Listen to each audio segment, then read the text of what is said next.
La présence du ministre de la Santé, Benjamin Nkpati, aux côtés des membres de l'association dénommée Professionnels de santé unis pour un nouvel ordre politique, PSU-NOP, prouve l'importance de cette causerie débat. Durant 2 heures d'horloge, le ministre Benjamin Nkpati a fait le point du PAG dans le secteur de la santé, tout en présentant à l'assise les perspectives pour le quinquennat 2021-2026 du duo Talon-Talata. Ils m'ont invité pour ce qu'ils ont appelé le grand oral, pour débattre avec moi sur des questions qui les préoccupent, notamment par rapport à ce qui a été fait au cours du quinquennat passé par le président Patrice Talon et les perspectives qu'offre le duo Talon-Talata pour les 5 prochaines années. Après avoir expliqué ce que c'est que PSU-NOP, Dr Dodji Ange Dossou, coordonnateur national du PSU-NOP, met un accent particulier sur la formation des agents de santé. Que le PSU est un think tank où toutes les compétences réunies en son sein proposent des solutions pour les questions relatives à notre société, surtout ce qui est relatif au secteur de la santé.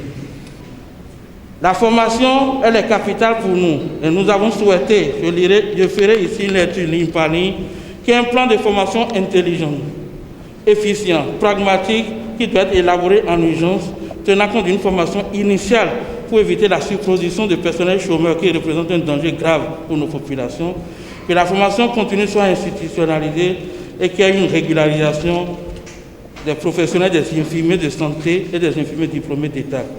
Qu'une révision des curricula de formation soit faite et qu'une révision, réadaptation de tous les kits des professionnels de santé afin d'éviter la confusion de rôles très dommageable pour la vie des patients. Et enfin, nous avons proposé qu'il y ait une diversification des spécialisations dans le secteur de la pharmacie et également de la santé. Et enfin, un dernier chapitre, je sais qui va intéresser les uns les autres, que les conditions des travailleurs de santé soient améliorées. Vu les nombreux exploits réalisés en 5 ans dans le secteur de la santé par le gouvernement Talon, le peuple n'avait pas fait un mauvais choix en 2016 à marteler Gelaz Adounvo, membre du PSU-NOP. En 5 ans, avec le PAG qu'on ne connaissait pas, on a vu le PAG dérouler devant nous des actions merveilleuses de développement pour ce qui concerne le secteur de la santé. Aujourd'hui, je dois vous dire que tout ce qui a été réalisé avec les réformes permet de dire que nous n'avions pas fait le mauvais choix en 2016.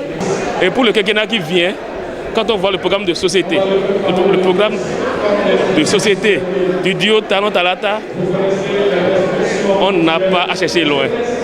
Le développement des structures hospitalières conforme aux normes internationales. Au thème de ce face-à-face entre le ministre de la Santé et ses collaborateurs, la satisfaction est totale, dira l'autorité ministérielle. Je pense que l'ensemble des professionnels de santé ici présents sont repartis satisfaits et convaincus que les perspectives annoncées par le duo Talon-Talata sont très bonnes et augurent d'une meilleure santé du système sanitaire du Bénin.